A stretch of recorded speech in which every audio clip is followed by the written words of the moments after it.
Welcome, everyone. Thank you so much for joining us. Before I pass things off to our wonderful guest today, I just want to plug a couple upcoming webinars that we have, including this month on March 21st, we have a Penguin Project Roundtable. So if you are a theater company that has been interested in starting a Penguin Project chapter, you can join a roundtable that will be moderated by Penguin Project founder, Dr. Annie Morgan. And then on April 6th, we have a new webinar, it's a Playwrights Pitch Room, new Playfest edition. So you'll hear from the playwright who wrote the winning plays of our 2022 new Playfest cycle, and hear from the directors who directed their shows. So it's going to be a wonderful time if you're looking for a new play to do in your theater. But today is all about Broadway media, specifically all about the projections that they offer and all the things that entails. They have a lot of wonderful resources. I encourage you to go to their website, broadwaymedia.com, to see all they have to offer. But today you'll hear specifically about projections from Melissa and Cameron. So I will pass it off to them. As Winston said, as you were coming in, we have the Q&A function. That is where you can put your questions. If someone asks a question that you need an answer to, you can give it an upvote. That tells us it's super important. If you're watching on social media, go ahead and like those comments that come in if you also need the answer. And then there's the chat feature as well, if you want to contribute something. But keep the questions in the Q&A to make sure that we get to all of them. Okay, now I'm going to pass it off to Melissa and Cameron. Thank you so much for joining us. Thank you so much, David. Well, hi, everyone. Thank you so much for joining us today. We are Broadway Media, where our decision-making centers around one question, and that's, does it make participation in the performing arts more accessible? Our team is comprised of theater makers, from directors and costume designers to prop masters, lighting techs, and stage managers. We leverage our real-world experiences in the production world to help break down barriers and offer solutions to make theater more accessible, regardless of space, place, or budget. My name is Melissa Kradish, and I am the Director of Community here at Broadway Media. Beyond my responsibilities with the team, I'm also a children's theater director, performer, and president of Horizon West Theater Company, a community theater in Central Florida, which happens to be a fellow AACT member. And joining me today, please allow me to introduce my colleague, Cameron. Hi, I'm Cameron Sasso-Briggs. I'm a production specialist here at Broadway Media. That means I'm here to help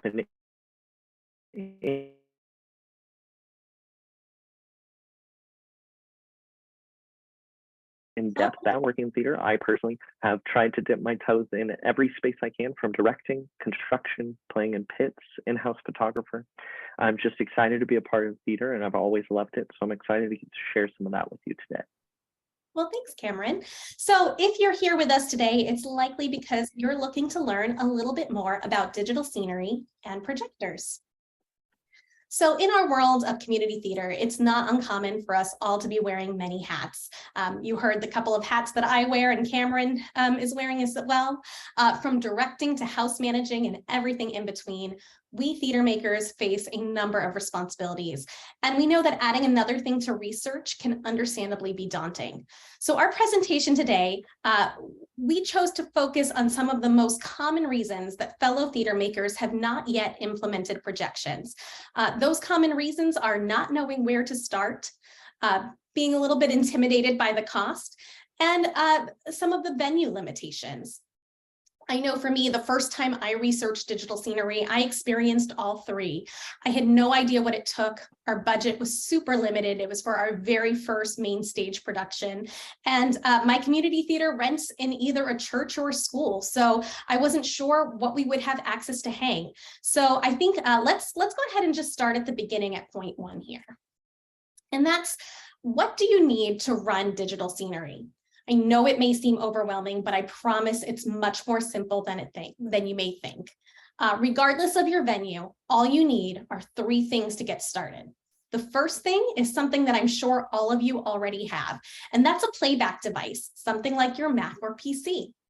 Next will be the projection surface. We'll talk about this a little bit more on the very next slide, but like the playback device, it's probably something that you already have access to. And lastly, you'll need a projector. This is probably the trickiest part, but you may find that you have access to one locally. I'm familiar with a few theaters that they've reached out to a local church and borrowed a short throw projector, or their school may have one that they can reach out to. Here at Broadway Media, we also have rentals, and there's AACT discounts for that, and we'll talk more about that at the end. So when it comes to that projection surface, like I said, you probably already have something that you can project on. All you need is a lightly colored surface. Perhaps the most common would be an upstage cyc, but if you don't have one in your space, there's plenty of options, even when hanging isn't an option. You can leverage a light colored painted back wall. You can use painted flats. You can even use palettes, like in this picture of Bonnie and Clyde here. Other options include a scrim, or you can dead hang muslin and weight it on the bottom with a PVC pipe or washers. We've even had customers utilize TVs to display the image along with other scenic elements to paint the picture. The beauty of theater is that even though you may be working with the same script or materials, no two shows are ever going to be identical. The same is going to apply to digital scenery. I've compiled a couple of photos for you on the next slides to look at how fellow theater makers have made digital scenery work in their respective spaces with their budgetary needs. So this is an integrated set. There's a common misconception that digital scenery replaces the need for a scenic designer, but that's simply not the case. In this production of Mamma Mia, you can see an example of that integrated set coupled with digital scenery. The idea here is that the projections are what you traditionally would use painted drops for. However, there's a few key advantages. With painted drops, you're limited to how many settings you can hang. And with digital scenery, you can have literally every scene and setting at the click of the mouse. Plus, they're animated, which can create a more visually interesting and dynamic set. And unlike a painted drop, the projections can easily convey time of day and any potential magical moments that need to take place. Now, every budget and every show's needs may look a little different. If an organization is limited in what can be built, scenic projections can be used as a full scenic replacement. Take, for example, this production of Anastasia. The projections are relied on to establish the location of each scene, and the animated transitions move the show along from one location to the next. Both the Mamma Mia example and the Anastasia one highlight the setup for the majority of digital scenery users, a projector with a single output. But there are additional options for those that have either higher budgets or advanced technical support. That first example, depending on an organization's technical capabilities, is to projection map. Mapping still utilizes a traditional projector, but it provides the flexibility to expand beyond just the surface as pictured here in Matilda. It is worth noting, though, that projection mapping requires specialized software and additional programming time. In this production of 9 to 5, there isn't a projector. They're actually utilizing an LED wall alongside large set pieces.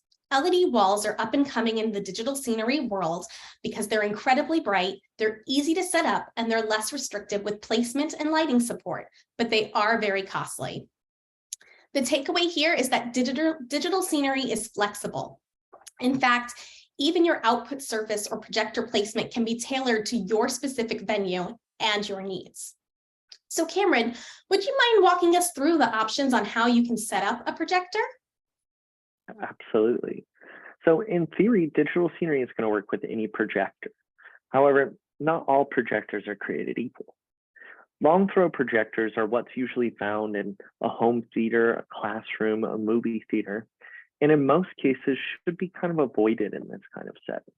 They're going to cast a shadow and cast the image onto your actors and kind of take most of your space to be projecting that image. Now, with a short throw projector, your projector is facing your surface and the image is going to be projected onto that surface. As you can see in the image we have here, a short throw projector takes up a lot less of your space.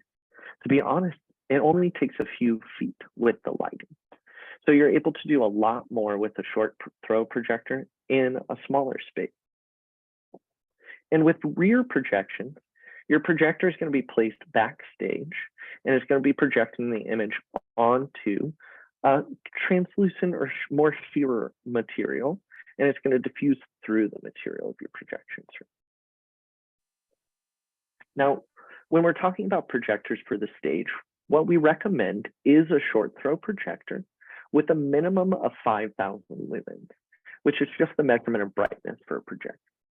A projector under 5,000 lumens in a width over 16 feet most likely is not going to produce an image bright enough to combat being washed out by your stage light. As far as the size of your image, this is going to be completely dependent on the placement of your projector. The two pieces of information you really need to know for mounting and placing your projector is the throw ratio of the projector and your desired image width. The throw ratio can be found under the specification sheet for the projector, or honestly, I usually find them with a quick Google search. Here at Broadway Media, our units are ultra short throw, and our economy starts at a 0.24 to 1 ratio, and our basic through premium model are at a 0.35 to 1 throw ratio. The desired image width is usually of the projection surface. For this example, we'll use a cyc of about 20 feet by 40 feet wide. To find the mounting distance, you simply have to multiply the throw ratio, 0.35, by the width of your space, 40 feet. So 0.35 times 40 feet ends up being, you only need to mount your projector about 14 feet from your surface. Now, keep in mind that projectors are like a flashlight, and the closer you can get it to your surface,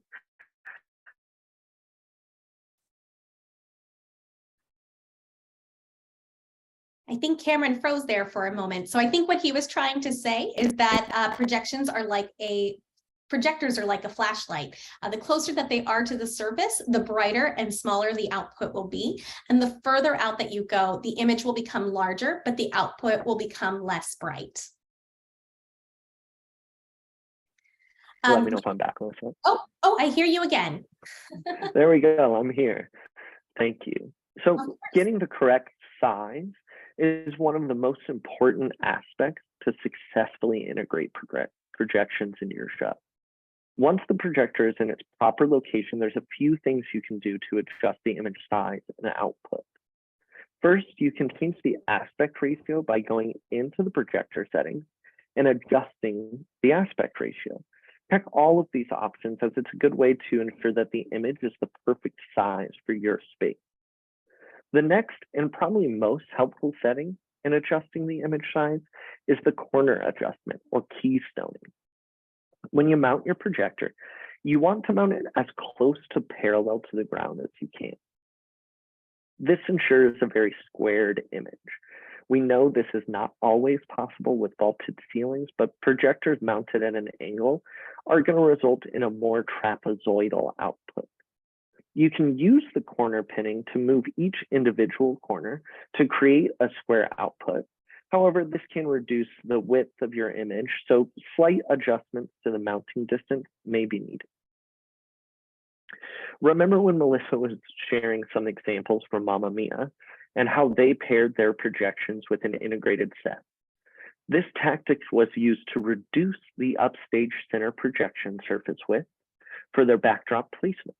Not only did they build taverna flats, which each had entrances downstage left and right, but this gave depth to their space, as well as adding additional blocking options with those entrances and exits.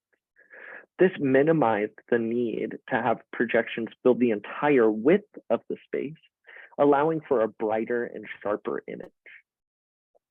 This next diagram kind of represents that setup that Mamma Mia, the production, had, with those downstage left and right taverna spaces with entrances and exits. The next option shows a simple way to reduce the size of your image without integrating additional set pieces. Here, the image is framed by the traveler, again, allowing you to find the brightest and best possible image for your production. Cameron, you've talked a lot about placement and size and brightness, but how does that play into the lighting that's needed? Great. Let's take a minute to talk about lighting. It's one of the most important collaborative relationships for projections to function in your space. And there are kind of a short list of simple things you can do. A lot of this is in blog articles on our website, which you can go find and do a little bit of extra research. But if you lean heavily on your blues and purples and greens, this allows the light to travel better through your space than reds and oranges and harsh whites. The other thing you can do is have your actors be as far downstage as you can block them comfortably. This makes it so you can give kind of a front wash and let the upper portion of your stage be a little darker for that projection to shine through. Something you can kind of keep in mind as you're looking into your space is be mindful of having things like reflective floors. In our shared spaces like cafeteria, multi-purpose rooms, a lot of times they have white linoleum. And something that can make a huge difference is just a piece of carpet covering some of that reflective space. The other thing to be watching is follow spots. They can really wash out the image if it's projecting all the way back, if you're using a very harsh edge. So like I mentioned earlier, my community theater rents our performance space. When we're at the high school, we have no problem hanging the projector, but at some of the churches, there's not really a spot for us to hang from. Are we out of luck? No, of course not. I can imagine a lot of spaces not wanting you to drill into their ceiling just to hang a projector. So on the next image, there's actually an example of a ground row being used to hide a projector. Most people, when they see this image, can't believe that the projector is on the ground the same level as their actor. Now, a ground row is something that is easily used to kind of help disguise your projector in your space, as well as other additional pieces of scenery. I've seen everything from a rock or a tree to just a black box in the space starts to disappear to the audience. Something about mounting the projector on the floor is very similar to mounting it above head. If you're paying very close attention, that flat surface as parallel to the ground as you can is going to give you the most square projector on kind of an angle mounted. It's going to give you that trapezoidal shape. And by building something to set it on that is part of your scenery, you're actually able to ensure you're going to get as square of an image as possible. I think we have a diagram to kind of show what that ground row looks like. Absolutely. So as you can see, the ground row, similar to what you would use for lights to wash onto your site, is something we recommend just to kind of hide the projector as well as protect it from feet stomping and dancing by as we have our performances. Yes, that's important. So now that we've explored the hardware that it takes to run digital scenery and how it all works, let's talk about what will actually make your stage come to life, the projections themselves. Here at Broadway Media, we have two options that give you the freedom to unleash your creativity. First is what we're known for, our scenic projections. Broadway Media is the only official scenery partner of MTI, Disney Theatrical, TRW, and Broadway Licensing. We work directly with them as the licensor to develop approved scenery that matches the most up-to-date version of the script. This eliminates guesswork and hours of programming time, all while ensuring that every scene, setting, magical moment, or change in the weather is covered in the show. Additional features of our scenic projections are early access to watermarked rehearsal materials, giving you the opportunity to plan staging, lighting, etc. well in advance of Tech Week. You'll receive quality licensed artwork that was designed to match the author's intent and cinematic animated movement. Animated transitions from scene to scene keep the audience engaged through scene changes and reduces the need of blackouts. Now, when I rented painted backdrops for a production I produced of The Music Man about 5 years ago, each painted backdrop roughly cost between $400 and $500 per drop, and we only had room to hang 3 drops. For Music Man, we selected the train, the town, and the library, but as I'm sure you're all aware, there are several scenes beyond those. And we spent about $1,300 for just those 3 settings. With the standard scenic projection packages, you receive, again, every single one of those scenes and settings. You don't have to pick and choose which ones get to go up on your stage. And it's $450 for junior titles or $850 for regular titles. In line with having creative freedom, our second option gives you the opportunity to build your very own show. We boast the world's largest library of digital backdrops for live performances, and we have a catalog with thousands of animated backdrops featuring various art styles and allowing you to put together your own custom vision. Those individual backdrops start at just $95 per backdrop or unlimited for $495, and those prices are by the month. So regardless of which scenery option is right for your production, our standard packages are delivered in Stage Player, which is an easy to use plug and play software that was developed by our team of theater makers for you theater makers in mind. Now, once you feel comfortable with this setup, you're actually going to open the door to a lot of benefits, including, like Melissa said, reduced rehearsal time. You're able to know exactly what you're blocking for. The adjustments are much more minor than with traditional fully built sets. Cost saving at less than 50% of what Melissa said, the three traditional backdrops cost her company. You're able to get the full digital scenic package, which is fully script accurate and is already pre-cued and ready to go for you to use. It also incorporates the animated scenery Melissa spoke on, which is a trend that is becoming more and more prevalent on Broadway. And it allows for flexible space sharing. I know of a few community theaters I've gotten to talk to recently that have shifted how they're doing their summer shows. Instead of doing 3 shows for a week at a time with a very short turnover, they're able to take their space and do 1 show each night and rotate through. This allows families to be able to see more shows and allows students to be able to kind of get in that space. This also gives a very educational opportunity to students, something I really appreciate and something that is what started my love of theater, is that the program and software is something you can have a volunteer student running, as well as it gives the opportunity to have students be involved in more set building. Set building is something that usually is very fast and a little bit dangerous with how fast we work, so we want professionals there. But this allows students to give some focus to those additional pieces you're going to be making. The other thing is that strike is pretty much as easy as powering down your projector. Any additional scenery you've added, you would take down. But as far as the projector, you turn it off, unplug the computer, and you're ready for the next show to move in. I think we've all experienced the pain of having to take down those painted drops and re-rolling them and packaging them and having to ship them back out again. It's not something you have to deal with digital scenery. All right, well, we've reached the end of our presentation here. I do want to share that AACT members do receive discounts at Broadway Media. Those scenic projections that we spoke of, our AACT members receive 10% off of those script accurate show packages. We also have 10% off of select Broadway Media projection hardware rentals, allowing you to enjoy stunning and shadow-free production values with super bright projectors that are made specifically for the stage. And we also have 10% off one of our resources that we didn't quite talk about here today, and that's our choreography guides. Those are easy to use digital video resources, which features dance instructions for all experience levels and is geared towards performers of all ages.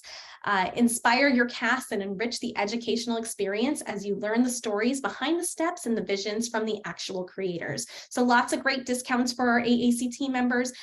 Be sure that if you are an AACT member and you are reaching out to us about any of our resources, remember to tell us that you're a part of AACT.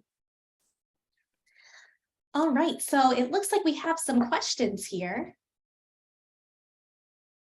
All right, the first one we have from Susan. In order to provide adequate coverage, we have installed 2 projectors. When we work with QLab, we can split images between the stage left and stage right projectors, which gives us coverage of a much bigger area. Does Stage Player allow for multiple projectors? Cameron, I can answer this if you'd like, Melissa. Go for it. So Stage Player, the program itself, does not have compatibility for 2 projectors. But all of us production specialists have gotten to work with a variety of companies and programs that have really allowed us to explore what's available out there. We're all able to recommend a few separate programs that you can install onto your computer that would give you the ability to split them, as well as other creative solutions, how to make sure that that works in your space. Also, we have our professional license aside from our standard license, which if you're comfortable using QLab and programming your code that way, is something I highly recommend to spaces that are wanting to split. As well as all of our projectors we offer here have a very wide range of what they can do. But they sort of max out at kind of a 60 foot of width. So if your stage is beyond 60 feet, it's great to find a solution, or if you already have those two projectors.